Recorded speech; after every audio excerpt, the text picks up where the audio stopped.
Assalamualaikum warahmatullahi wabarakatuh. Perkenalkan, nama saya Tiara Adela Putri dari kelas MNJ 23B. Di sini saya akan menjelaskan tentang inflasi dalam pengantar ilmu ekonomi makro. Pengertian inflasi. Inflasi adalah proses dari suatu peristiwa, bukan tinggi rendahnya tingkat harga. Artinya, tingkat harga yang dianggap tinggi belum tentu menunjukkan inflasi.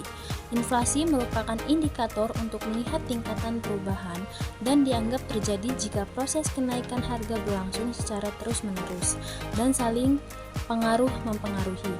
Istilah inflasi juga digunakan untuk mengartikan peningkatan persediaan uang yang kadangkala dilihat sebagai penyebab meningkatnya harga. Ada banyak cara untuk mengukur tingkat inflasi. Dua yang paling sering digunakan adalah CPI dan GDP deflator. Terjadinya inflasi. Penyebab terjadinya inflasi, ada beberapa faktor yang mempengaruhi terjadinya inflasi secara umum. Penyebab inflasi adalah karena terjadinya kenaikan permintaan dan biaya produksi. Secara rincinya, berikut adalah beberapa penyebab inflasi. 1. Meningkatnya permintaan. Inflasi yang terjadi disebabkan karena peningkatan permintaan untuk jenis barang atau jasa tertentu.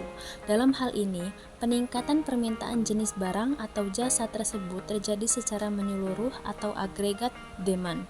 Hal ini bisa disebabkan oleh beberapa faktor, di antaranya meningkatnya belanja pemerintah, meningkatnya permintaan barang untuk diekspor, meningkatnya permintaan barang untuk swasta. 2. Meningkatnya biaya produksi atau cost full inflation. Inflasi yang terjadi karena meningkatnya biaya produksi. Adapun peningkatan biaya produksi disebabkan oleh kenaikan harga bahan-bahan baku, misalnya harga bahan bakar naik, upah buruh naik. 3. Tingginya peredaran uang. Inflasi yang terjadi karena uang yang beredar di masyarakat lebih banyak dibandingkan yang dibutuhkan.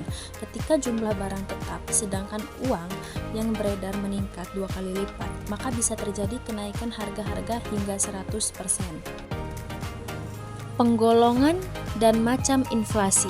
Berdasarkan asalnya, inflasi dapat digolongkan menjadi dua, yaitu inflasi yang berasal dari dalam negeri dan inflasi yang berasal dari luar negeri. Inflasi berasal dari dalam negeri misalnya akibat terjadinya defisit, anggaran belanja yang dibiayai dengan cara mencetak uang baru, dan gagalnya pasar yang berakibat harga bahan makanan menjadi mahal. Sementara itu, inflasi dari luar negeri adalah inflasi yang terjadi sebagai akibat naiknya harga barang impor. Hal ini bisa terjadi akibat biaya produksi barang di luar negeri tinggi atau adanya kenaikan tarif impor barang. Inflasi juga dapat dibagi berdasarkan besarnya cakupan pengaruh terhadap harga. Jika kenaikan harga yang terjadi hanya berkaitan dengan satu atau dua barang tertentu, inflasi itu disebut inflasi tertutup atau closed inflation. Namun, apabila kenaikan harga terjadi pada semua barang secara umum, maka inflasi itu disebut sebagai inflasi terbuka, yaitu open inflation. Jika kenaikan harga yang terjadi hanya berkaitan dengan satu atau dua barang tertentu, inflasi itu disebut inflasi tertutup atau closed inflation. Namun, apabila kenaikan harga terjadi pada semua barang secara umum, maka inflasi itu disebut sebagai inflasi terbuka atau open inflation. Sedangkan apabila serangan inflasi demikian hebatnya, sehingga setiap saat harga-harga terus berubah dan meningkat sehingga orang tidak dapat menahan uang lebih lama, disebabkan nilai uang terus merosot, disebut inflasi yang tidak terkendali atau hiperinflasi. Berdasarkan keparahannya, inflasi juga dapat dibedakan. Inflasi ringan, yaitu inflasi yang mudah dikendalikan dan belum begitu mengganggu perekonomian suatu negara. Terjadi kenaikan harga barang atau jasa secara umum, yaitu di bawah 10% per tahun dan dapat dikendalikan.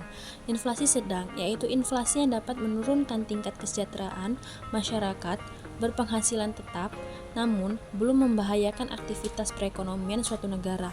Inflasi ini berada di kisaran 10% sampai 30% per tahun. Inflasi tinggi yaitu inflasi yang paling parah, akibatnya harga naik sampai 5 atau 6 kali.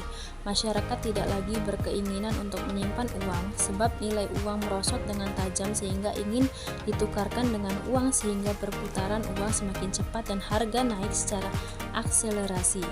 Biasanya, keadaan ini timbul apabila pemerintah mengalami defisit anggaran belanja yang dibelanjakan dan ditutupi dengan mencetak uang. Inflasi sangat berat atau hyperinflation, yaitu inflasi yang telah mengacukan perekonomian suatu negara dan sangat sulit dikendalikan. Meskipun dilakukan kebijakan moneter dan fiskal, inflasi ini berada di kisaran 100% ke atas per tahun. Dampak inflasi. Inflasi memiliki dampak positif dan negatif bagi suatu negara maupun rakyatnya. Dampak-dampak ini dapat kita lihat melalui beberapa aspek kehidupan masyarakat. Berikut adalah beberapa dampak inflasi secara umum.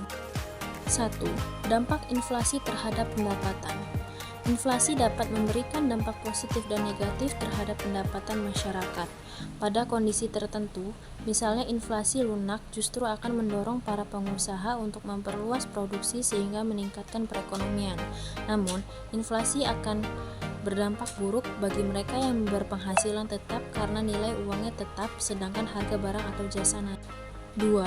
Dampak inflasi terhadap minat. Pada kondisi inflasi, minat menabung sebagian besar orang akan berkurang. Alasannya karena pendapatan dari bunga tabungan jauh lebih kecil, sedangkan penabung harus membayar biaya administrasi tabungannya. 3. Dampak inflasi terhadap kalkulasi. Kondisi inflasi akan mengakibatkan perhitungan penetapan harga pokok menjadi sulit karena bisa menjadi terlalu kecil atau terlalu besar. Presentase inflasi yang terjadi di masa depan seringkali tidak dapat diprediksi dengan akurat. Inflasi dan perkembangan ekonomi. Inflasi yang tinggi tingkatnya tidak akan menggalakkan perkembangan ekonomi. Biaya yang terus-menerus naik menyebabkan kegiatan produktif sangat tidak menguntungkan, maka pemilik modal biasanya lebih suka menggunakan uangnya untuk tujuan spekulasi. Antara lain, tujuan ini dicapai dengan pembeli harta-harta tetap seperti tanah, rumah, dan bangunan. Oleh karena, pengusaha lebih suka menjalankan kegiatan investasi yang bersifat seperti ini. Investasi produktif akan berkurang dan tingkat kegiatan ekonomi menurun. Sebagai akibatnya lebih banyak pengangguran akan wujud. Sekian penjelasan dari saya akhiri. Terima kasih. Wassalamualaikum warahmatullahi wabarakatuh.